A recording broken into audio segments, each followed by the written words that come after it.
Making your way in the world today takes everything you've got. Taking a break. It's time to work on becoming an actor with David Sarcusa. David started his acting, screenwriting, and movie production career in 2021, producing his first full-length feature film, which he wrote, produced, and starred in The Uncivil War, America Divided, within a year of entering the business. And he's the host of Becoming an Actor on the TAN Talk Radio Network. Now, here's your local, not yet famous, not quite Hollywood star, David Sarcusa. Sometimes you wanna go where everybody knows your name, and they're always glad you came. All right, there we go. I'm having trouble for some reason figuring out the live today, but we're live now, so that's all that really matters. Welcome to this show. It was a confusing start for me. It's a crazy time this Tuesday evening. What, Matt? You look like you're going to say something. Yeah, I was going to say, you got to love technology, don't you? You do, but when it doesn't work, man, is it confounding. I'm just staring at this thing saying, it looks like I'm live, but I'm not live. I don't know. Well, you are live on the radio, that's for sure. I'm live on the radio. That's great. And if anybody wants to get in on the conversation tonight, 727-441-3000. That's right. That's the number. Very good, Matt. It's like you've done this before. You work here or something. A time or two. A time or two, yeah. It's crazy. I was explaining this to someone the other day. I actually had to explain what it meant to be live on the radio versus like a podcast. So live on the radio for anyone who is under the age of 40, that means that there is an actual live radio broadcast going on. It's not a streaming podcast. Well, somebody who's under the age of 40, I take a little offense to that because I grew up listening to the radio. Well, I'm very sorry about that. That's okay. Not my fault. That's okay. You're just an old soul. That's all. Yep. So. Now, my parents had the radio on in the car all the time. I'm like, you know what? That's what I want to do with my life. So here we sit. There you go. And it's all history now. So, yep. All right. Welcome to Becoming an Actor. What a strange discussion that was to start the show. We're on 1340 AM and 106.1 FM. Again, you got to tune your radio to find those stations, or you'll be able to see me live if you're on Facebook Live, the way you kids do it these days. Or you can catch me. It'll be on the on my website tomorrow, hopefully, if I get around to doing it.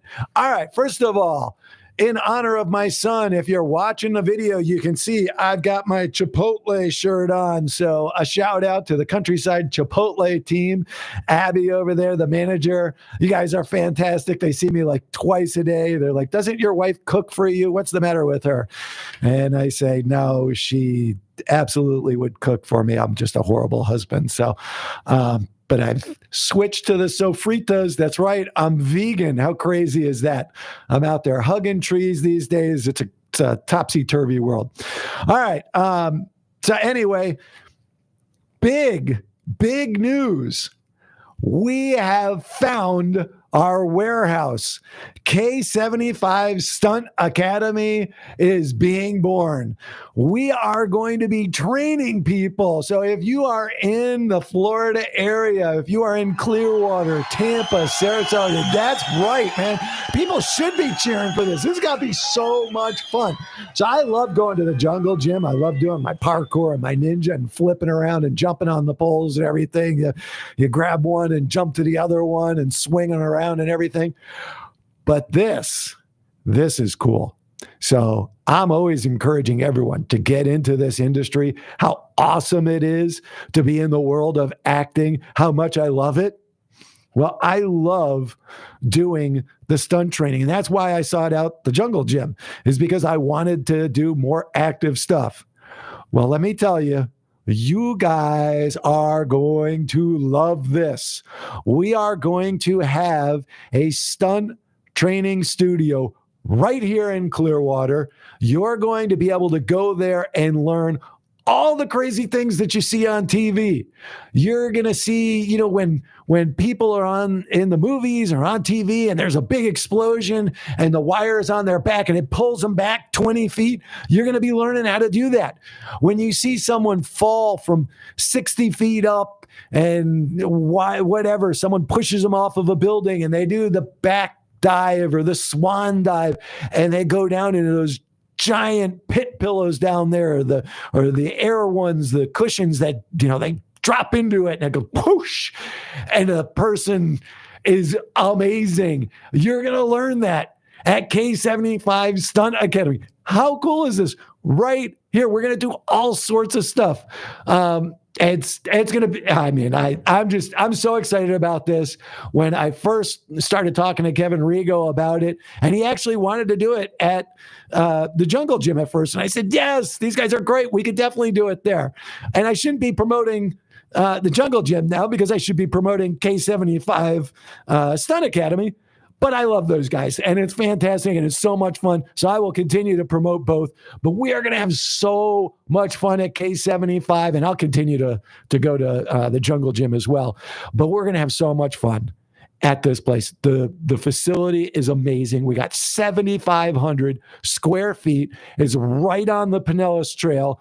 So all you people who are jogging on the trail and riding your bikes, all you athletes, we're going to be dragging you in, and we're going to teach you how to be a Hollywood stunt person.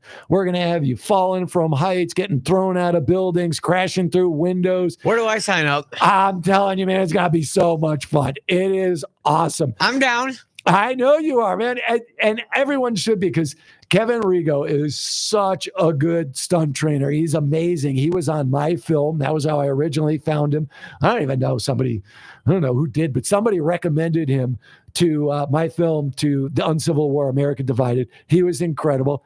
Then we had him on another film that we did, Race Against Time. Incredible. He was on a Gunfighter's Deal. He's been on a ton of stuff. Meg O'Ryan is going to help us out. She's been on a bunch of stuff. We got a phone call. I'm coming back to this because I'm not done talking about it, because I'm so excited, because I so love this stuff. Yes, Matt. You have a producer-director friend on the phone. His name is Ian Stevens. He says he knows you. No, I have no idea who that is. Just hang up on him. That's all right. No, I'm just kidding. Ian, how you doing, Ian? Fine, David. How you going, buddy?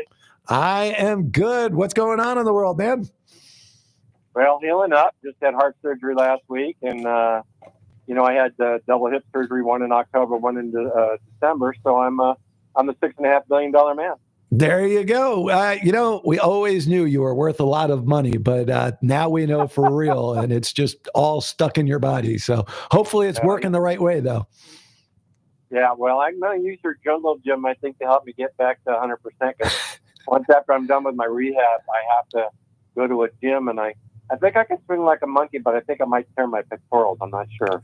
Yeah, well, you know what might be better for you, because one of the other things that we're going to be doing at this gym, because we have so much space there, we're actually going to be doing other things as well. So we're going to have maybe some CrossFit there, some yoga, calisthenics. We're going to have all sorts of different things. So maybe you come out for the yoga, stretch that body back to where it needs to be.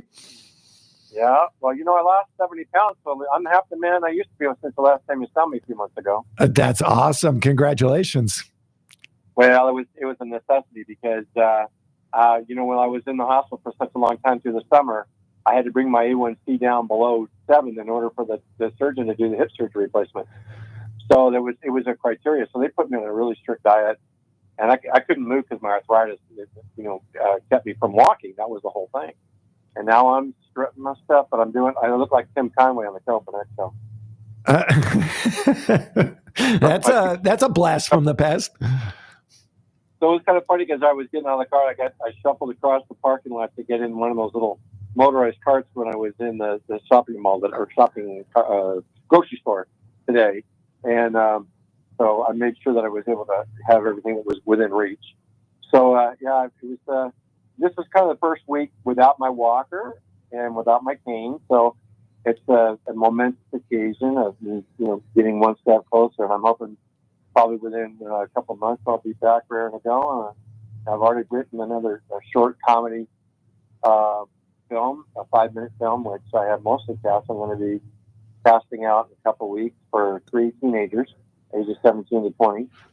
Awesome. And the rest of this is called Silence is Golden. I can't tell you the storyline because it gives it away. Okay. Element of surprise in the short film. And then of course, I'm working on over the summer try to finish up Shattered Chronicles, which is our trilogy of Science of the Mind, very similar to Twilight Zone. And we have Danny Roebuck's going to be in one of them. He'll be in some American Divided, and Danny's going to play the welder in the title of the trilogy called The Welder. And then Eddie Deason, who played Eugene in Grease, is going to be playing, and it was also plays the wacky kid in Polar Express. Is going to be playing the other episode called The Comic Book, and we're going to film that down at the Emerald City Comic Books in Clearwater. And if you guys have never been down there, it is an emporium of everything and anything you ever thought regarding Marvel, DC Comics, anything you can ever see. You walk in and your eyes just like light up. Yeah, that's a fantastic place. I actually was in it. They had another location, right? They moved. They did. But they've been at this location almost 3 years now. It's yes. Huge. Yeah. So I was in the previous location. But yeah, that place is fantastic. And that's great, man. It sounds like you got a lot of stuff that's coming up, and that's fantastic. So I'm imagining that you'll be putting out some casting calls and stuff online.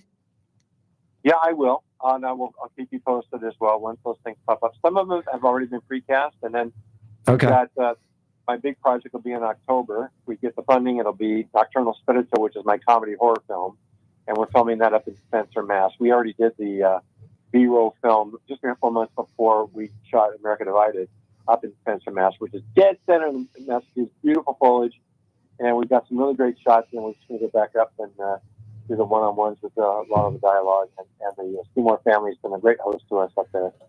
So, and then next year, a year from May, will be Rescued Innocence, the human trafficking story I've been working on the last couple of years. And I already have a role for Mr. Saracusa. So, that's fantastic, man. Definitely looking forward to it. And as you get closer with those, we'll definitely have to check back with you and have you on the show to talk about those. All right.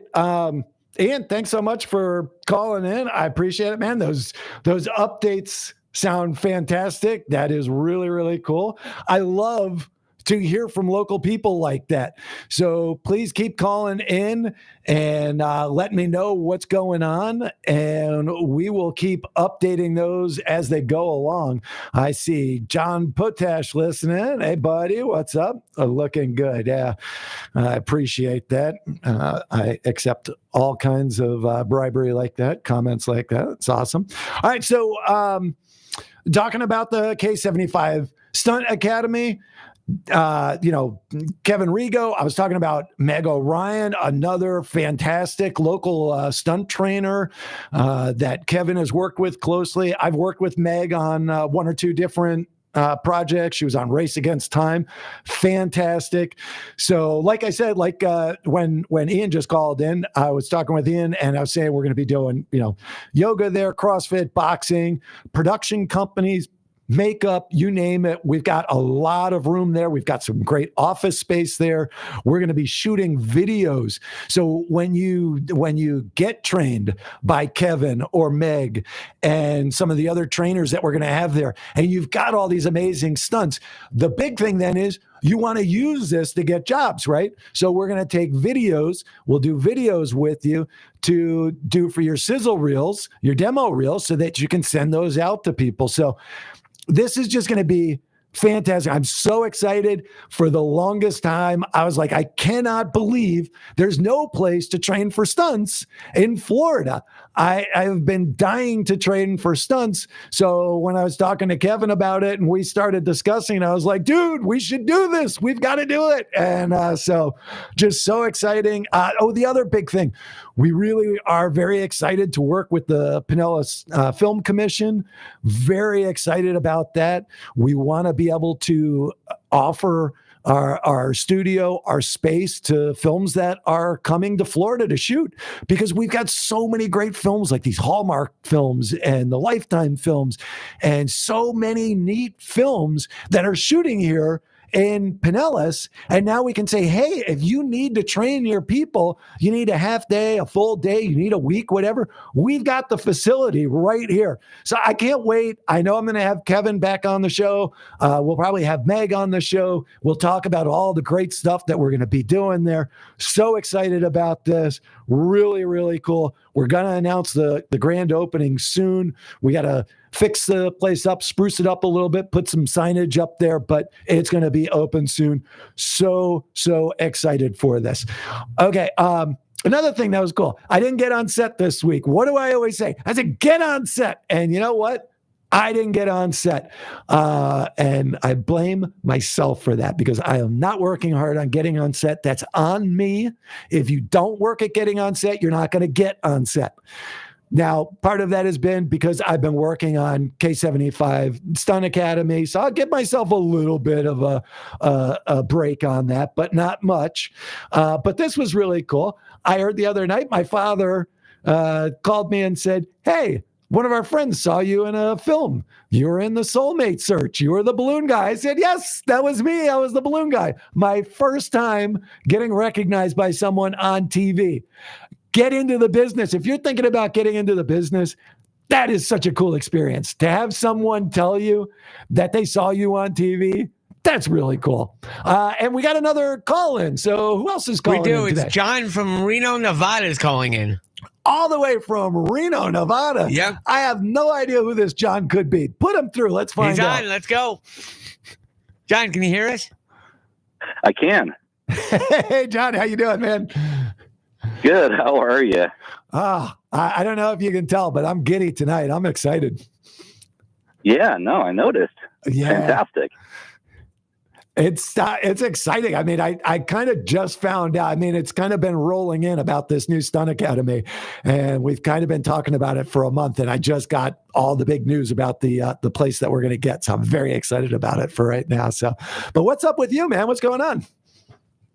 Oh, not much. I just saw you were on and thought I'd call and say hi and catch up a little bit. Yeah. So are you working on anything exciting right now?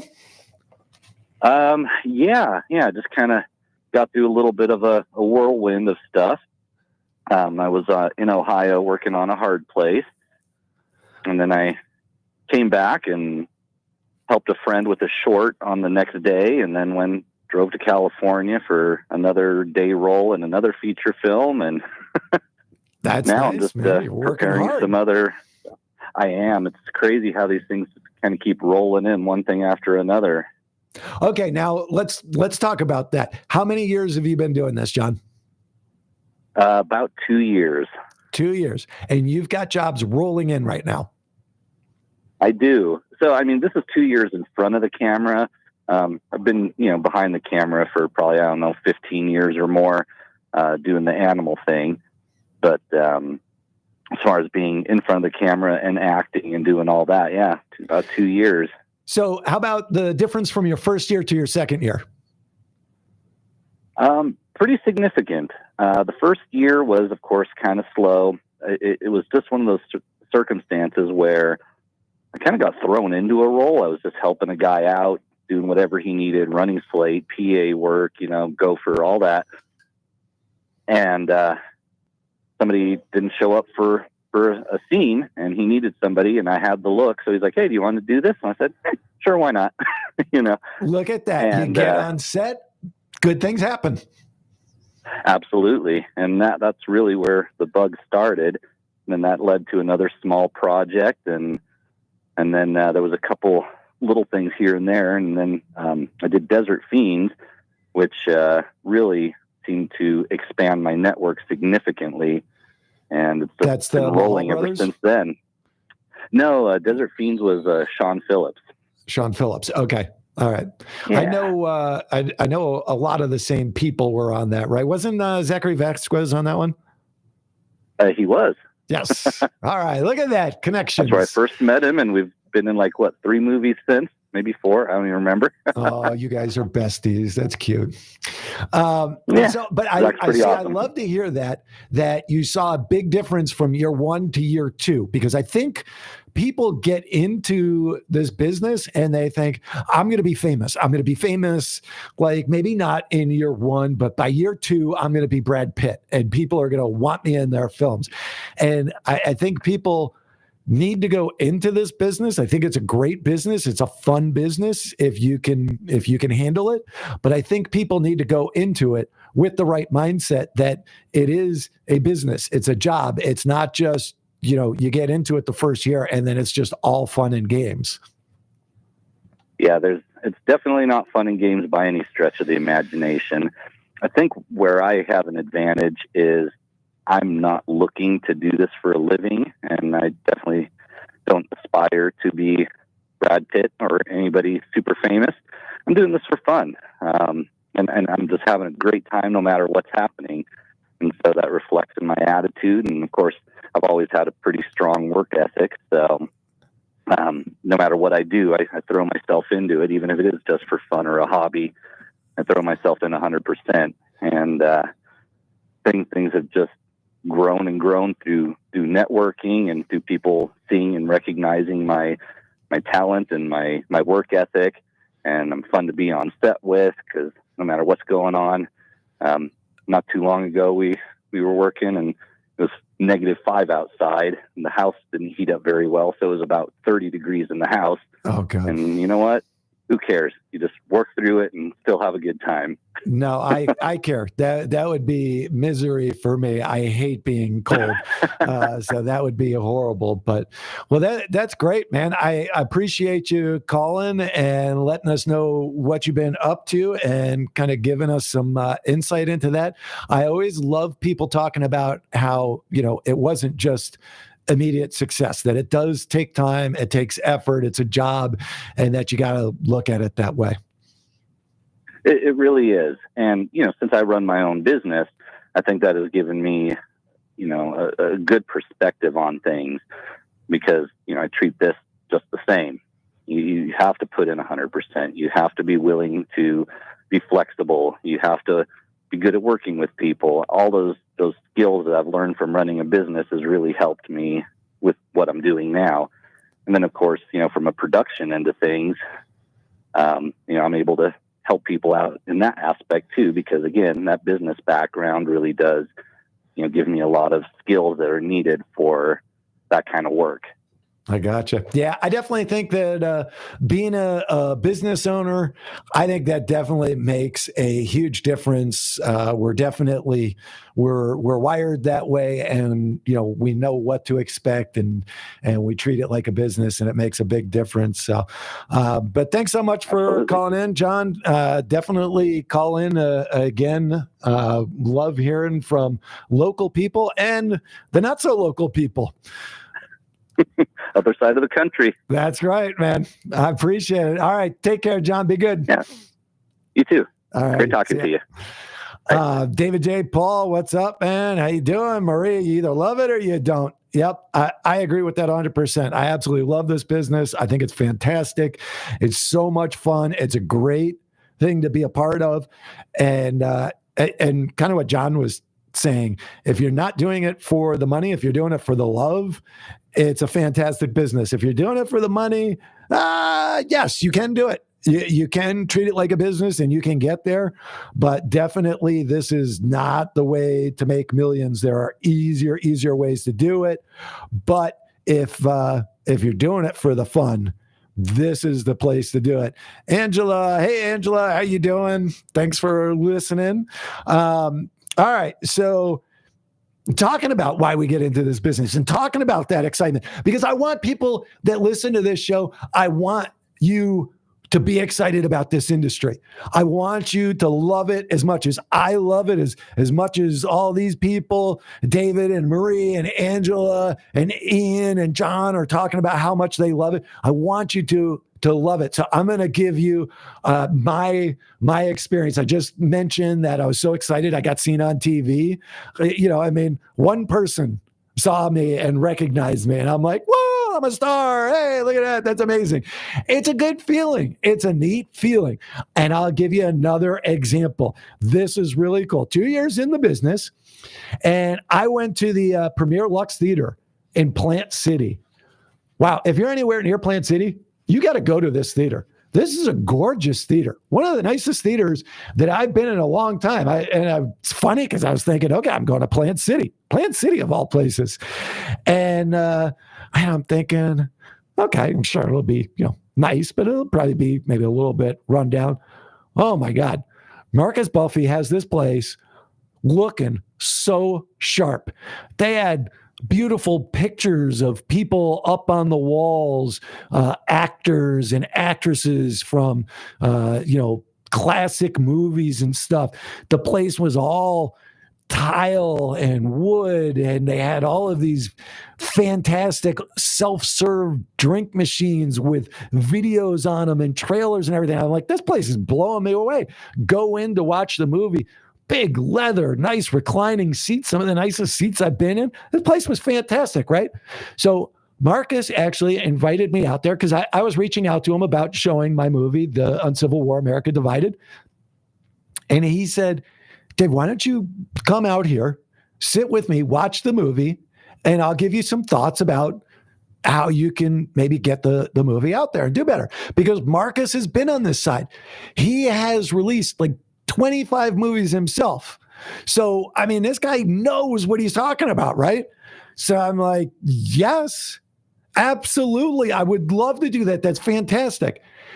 I tell you what, I've already watched my movie 5, 6, 7 times. I've looked at it different times. I've watched it once or twice with friends. I've watched it with filmmakers to look at it. I watched it by myself to try and see, what did I do right? What did I do wrong? What do we need to change? This time, I'm sitting in that movie theater and I'm watching it on the screen. And I tell you what, not that it's a great movie or anything, but because it was my movie that I had created this, I am telling you what an experience to be able to see yourself in a movie theater. It's just amazing.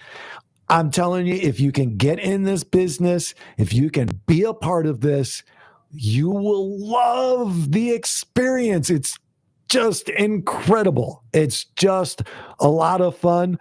We got another call. Oh, hey, Dave. I see now you're saying you can call in. What's the number? Is that David on the phone? Yes, it is. He's on the phone right now. Hey, David, how you doing, man? What up, brother? Not much, man. How you doing? Well, just got off work right now, and I'm catching your show. And appreciate it. I think this is a pretty fun topic to talk about. Cool. So what do you got for me, man? Bring it on. So I already am going to be making my 3rd movie of the year next month. Awesome. And I love creating stories where it's original content. And I like to also be a casting director because I like to give other people opportunities to enjoy the movie biz. And it's pretty much like paying it forward in a way, That's fantastic. So what's the one that you're working on now? So this one is called Sinister Wish. I wanted to do a witches and warlocks type style movie. It's going to be a 28 to 30 minute horror short film. Okay. And it's a cross between the Craft and the adult version of Charmed, the TV show. All right. Now, don't hate me, man, because Cookie always yells at me, but I do not do horror myself. I don't really watch it. I'm not that into it. A little bit like Walking Dead or something, but really I'm not, because my wife doesn't like it. So if she doesn't watch it, I usually don't watch it. So I'm not really familiar with either of those myself, but I know a lot of people that know the horror genre will be very familiar with them. So where are you shooting that one? Is that the one that Kylie's doing? Yeah, so our good friend Kylie Nicole, I'm really excited that now she's the director of this movie. Director, awesome. That's fantastic. She is the best, isn't she? Well, I enjoyed acting with her, but I never actually had her as a director for me to take advice from her while I'm acting in the movie. So this will be interesting. Well, I'm sure it will go very well.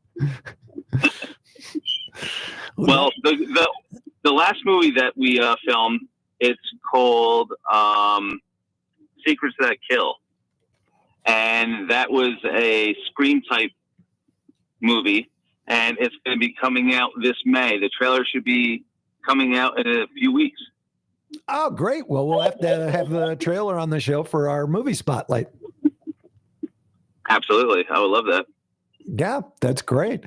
That's fantastic. So do you have anything out right now that you want to talk about that we can see somewhere? So I did a short at the end of last year. It's called The Secret Mechanic. Yep, we had that trailer on. Perfect. Yep. Yeah, that movie's on YouTube. Okay. It's also going to be picked up on distribution as well.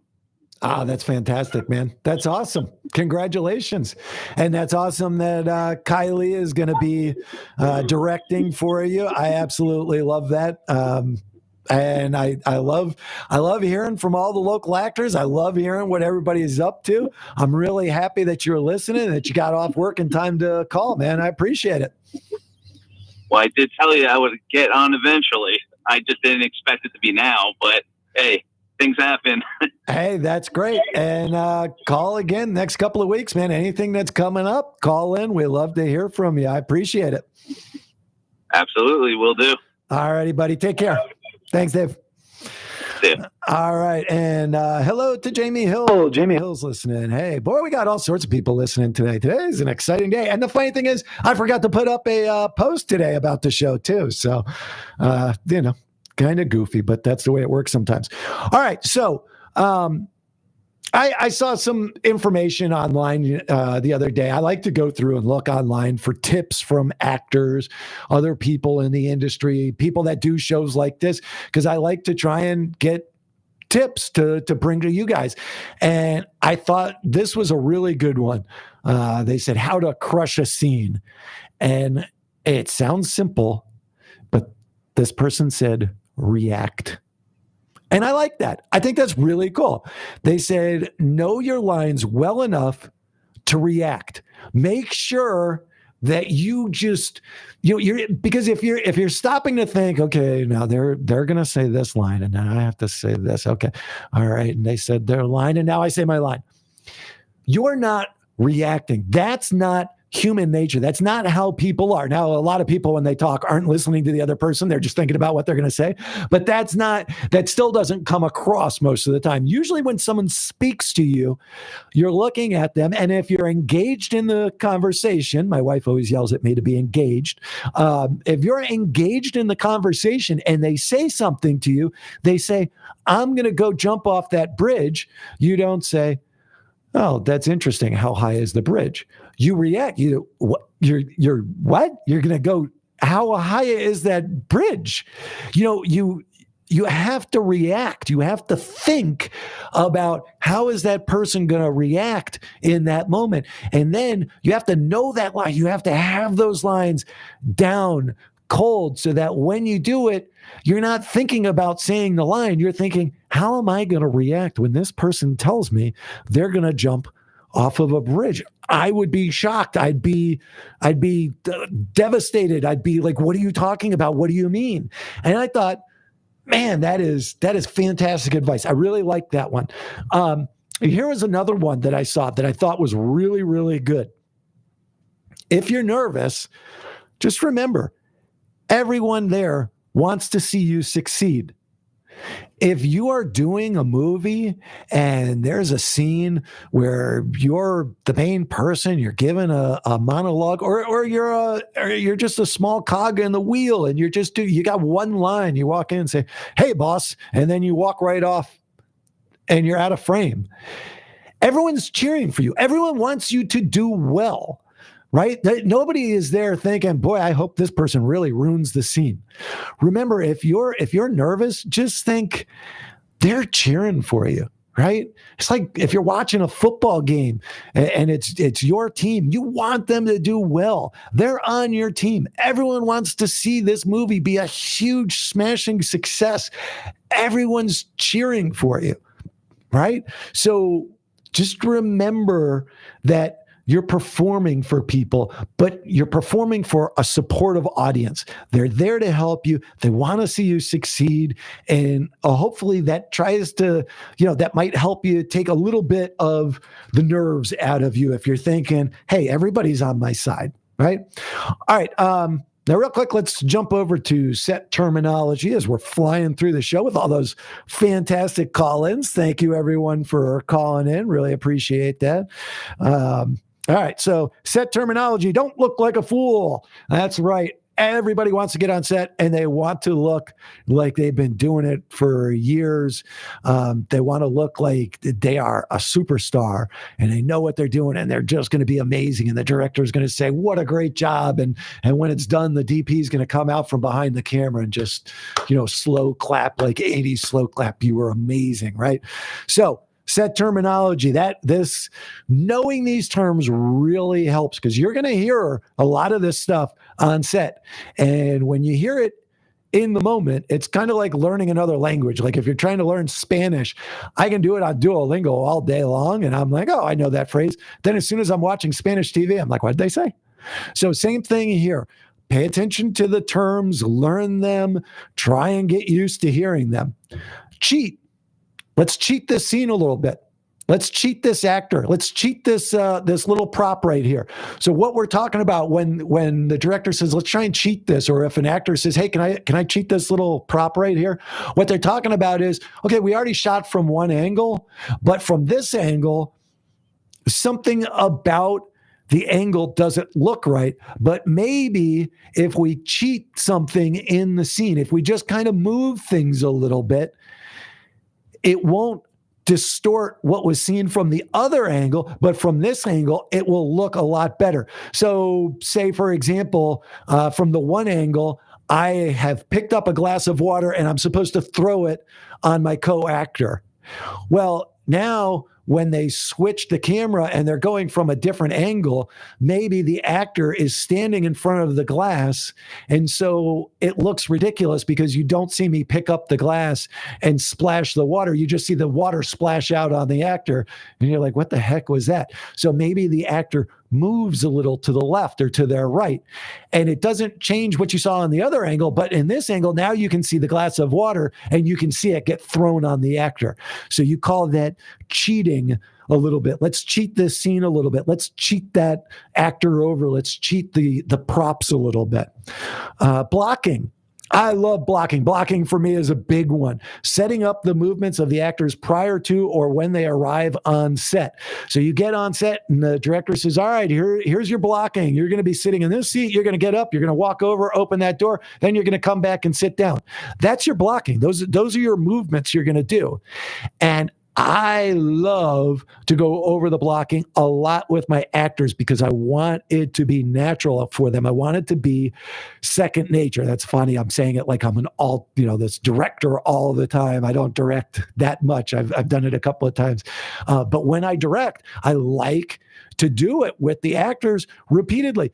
Okay, you're sitting there. When do you stand up? When do you walk over? Okay, how did you just open the door? Open the door the same way every time. All right, go back to your seat, sit down. You didn't sit down the same way that you did in the last take. So let's work that blocking. Do it again. Do it again. Do it again till it's nice and natural. Make sure you're doing everything on the same beat, right? To me, personally, as an actor, I've got to do it 10, 20, 30 times so that I feel really, really smooth in doing it. To me, the more often I do it, the better I get with my blocking, the smoother it gets. This was kind of funny for me, though. I was on a Gunfighters deal, and I think it was Kevin Sorbo who's on set. And it was funny. The director said, okay, let's do the blocking. Okay, let's do the blocking again. And I think they had done it maybe a third time. And Kevin walks out, and he's like, all right, yeah, okay, we got the blocking done. How many times are we going to do this? What are we, amateurs? Let's go. Kevin Sorbo's been doing this business probably, 30, 40 years longer than me. So I'm sure it's like me playing basketball. I've played basketball all my life. If someone said to me, okay, we're going to get out there and do layups as a drill, I'd be like, yeah, I've been doing layups for 40 years of my life. I don't need to do layup drills anymore. So he was like, let's go. I got it. No big deal. For me, if you are a new actor, if you've been acting for 3, 4, 5 years even, to me, I'm going to want to do my blocking as much as possible until I am 100%. I am positive there is nothing unnatural about my blocking. But, when you're Kevin Sorbo and you've done this a billion times before, he's like, we got it. What's the big deal? And they did. They ran through it after doing the blocking 2 or 3 times, and boom. They were all professionals on that one, though. There were so many great actors on that one. So it was just smooth beginning to end. But that's blocking, right? Back to ones. You'll hear this one a lot. So if you start going through the scene or you're going through the blocking, either one, if you're rolling or you're going through the blocking, and the director wants you back to your starting position, they'll say, hey, everybody back to ones. All that means is you're going back to your first position. If you started sitting in the chair and then you walked over to the door is number 2. That's your second position, right? So you go over, you're at the door, and the director goes, hold on. If you're doing the blocking, they wouldn't say cut. They say, hold on. Just go back to ones. Then you'd go back to your seat and you'd sit down. Now, if it was during the scene and you walk over to your second position, the director would probably yell, cut. Okay, everyone back to ones. And you'd go back to your starting position. Okay. Maybe they want to get some, they want to get the camera focus. So they might say, go to your second position. So you'd walk back to the door and they'd say, just hold there, please, because we want to get the camera on you. We want to focus the lens. We want to make sure that when you stop there and you hit your mark, and that's why I like to do the blocking a billion times. So you hit your mark and you're right there, then the camera has you perfectly in focus. If you miss your spot, you're not going to be in focus, right? And everybody wants to be in focus, of course. So there you go. Those are your set terminology terms for the week. And I kind of gave back to one and go to your second position, third position, that sort of thing. So we got 3 or 4 terms in. So, all right. Back to our regularly scheduled program. What's another good one? Oh, I like this one. Okay. Before each scene, determine the emotion of the scene. Dave, that's so weird. What? Why? I mean, why are you even saying that? We all watch movies, right? The guy is crying because his son just got shot. Here's the thing. Movies are not shot chronologically. They're not shot in order, right? So, yes, you see the guy crying because his son just got shot. His son might get shot in the movie right before he starts crying, but that may have been shot 3 days before he does his crying scene. It might be shot 3 days after he does his crying scene. So when he comes in to cry, you say, oh, well, of course he knows the emotion he has. He's crying. Okay. But it's not always that obvious. Before each scene, figure out the emotion of the scene. So there was a scene in the Uncivil War where I'm on the phone and I'm supposed to be talking to my girlfriend or the girl that I'm trying to make my girlfriend at this time. And as I'm talking, I'm kind of chipper in the scene. And then I get into the more of the emotion of it. I did not even realize that I was doing it. Now, it really is not noticeable at all in the movie. I've watched the movie, like I said earlier, I've watched it 6, 7, 8 times now, and I didn't really notice it, except that I realize, I know I was too chipper. I know that's not how I would have been in that scene. That's not the emotion that I would have had. And I don't think anybody else would notice it, but I notice it and it bothers me. It bothers me that I gave the wrong affectation in that moment. I should have been in a grumpier mood. And it's because I did not consciously think before the scene started, this is what I'm supposed to be. This is the situation that I'm supposed to be in, what I'm supposed to feel. So I actually now, on a lot of my scripts, especially if I'm in many, many scenes in the movie, I will write into my script angry, sad, joyful. Now, that doesn't mean I'm joyful through the entire scene, but I want to know my starting emotion. I want to make sure I've got that down and then I want to check with the director. If I come in and I'm uncertain, I'm like, wait a second, isn't my character sad at this moment? No. You kind of read that wrong. He's not really sad in this emotion. It's good. Check with the director. Make sure that you're on the same wavelength. And I know a lot of people will say, no, Dave, that's wrong. The director gives you, or the writer gives you this role, and you're supposed to make it your own. You decide what your character is feeling. I get that, but somebody wrote the story. Somebody wrote the script. They knew in their mind what they wanted. The director has a vision of what they want to see from their characters. To me, it's not a bad idea. Now, if you're an extra or you've got, you walk in and you say, hi, Bob, and then you walk off stage or off camera, okay, maybe you don't need to bog down the first AD with saying, hey, can I ask the director about this? What emotion do they want? But if you're a main character and you've got a good rapport with the director and you can talk to the director and it's not on set right before you go on when the director's got a billion things going on, I don't see a problem with talking to the director and saying, what's the emotion you're looking for here? Now, you probably should have figured that out earlier because you probably should have done some table reads. You probably had time to talk to the director before this. But every now and then it comes up and you're on stage and all of a sudden, I keep saying on stage for some reason today, you're on set and camera's getting ready to roll and all of a sudden you realize you have the wrong emotion. I personally, as a director, I would rather that we figure out the right emotion and we get the right feel from the scene than worrying about upsetting the apple cart. I want to get the best scene out of you. And if that means you ask me, hey, are you going for sad here or are you going for angry? I want to tell you, I'm thinking sad. Oh, great, we're on the same page. Oh, I thought you wanted angry. Well, no, here's why I want the sad. And now you know what you're looking for. To me, we all want the best possible movie. And if you're giving the wrong emotion as the actor, I don't think that gives you the best possible movie. All right, here's another good one I looked up. I thought this was great advice. Don't worry about the casting director and what they're thinking. Your job is not to give them what they're thinking. You need to embody that character. You need to give them the best performance that you can, and then you move on.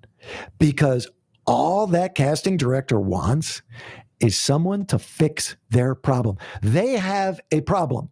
They do not have the right actor for this particular part. Until they get that actor, they have a problem. It might not be a big problem. They might have weeks until it starts. They might have months, but they have a problem. And you are either going to be a fix for that problem or you're not. Do not beat yourself up about it. Do not worry about it. You give them a great performance, and then either you're what they're looking for or you're not. Most often, it's not like if you had given them a slightly different performance, they would have said, oh my God, that was him. That was her. That was the person that we needed. That's not the case. Oftentimes, they're looking at you going, too tall, too short, too whatever, too Dave. We don't want that guy.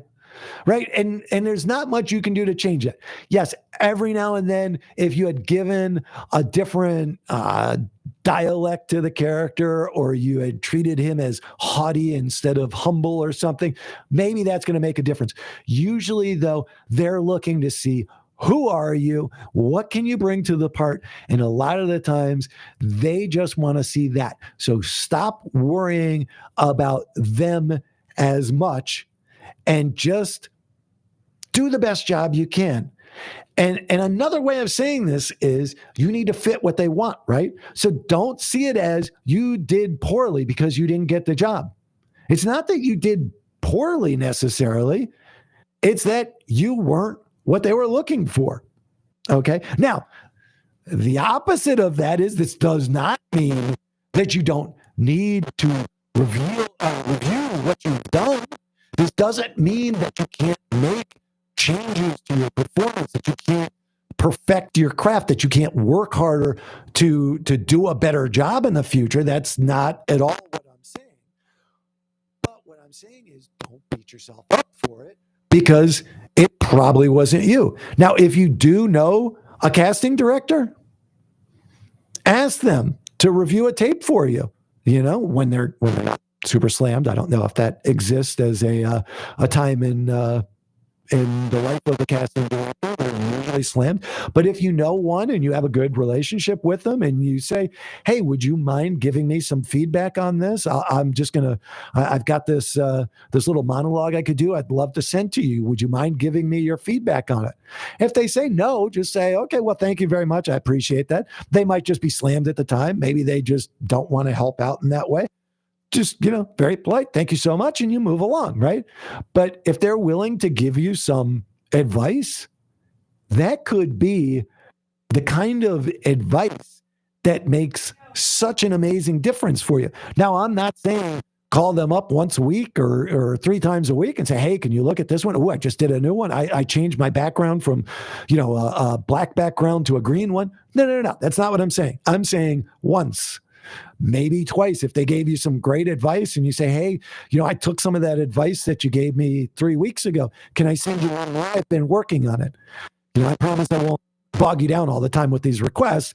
I just wanted to see if you like the difference. And, again, everyone in this business wants to help everyone. So as long as they're not completely bogged down in stuff that they have going on, I am sure that people would be more than willing to try and help you out. Like I've said in the past, everyone in this business is so super nice. So try and not take advantage of that. Yes, take advantage of that, not meaning like take advantage of them being nice, but take advantage of it. Believe in yourself. This is another good one, kind of goes along with that. We're getting ready to wrap up here, but believe in yourself. I told friends when I first started this like 2 years ago, I said, I want to be an actor. I want to be an actor. And I remember one of my friends looked at me and said, you? Well, I mean, what makes you think that you could be an actor, that you'd be great at that? First of all, it was a great question. It encouraged me to take a look at myself in the mirror and say, do I think I'm great at acting? Do I think I'm good at it? Do I think I can get better? If you don't believe you can do it, no one else is going to believe you can do it. You've got to be confident that you can do it. You've got to be confident that you're going to be ready to get out there and have a good time with it and really put yourself into it.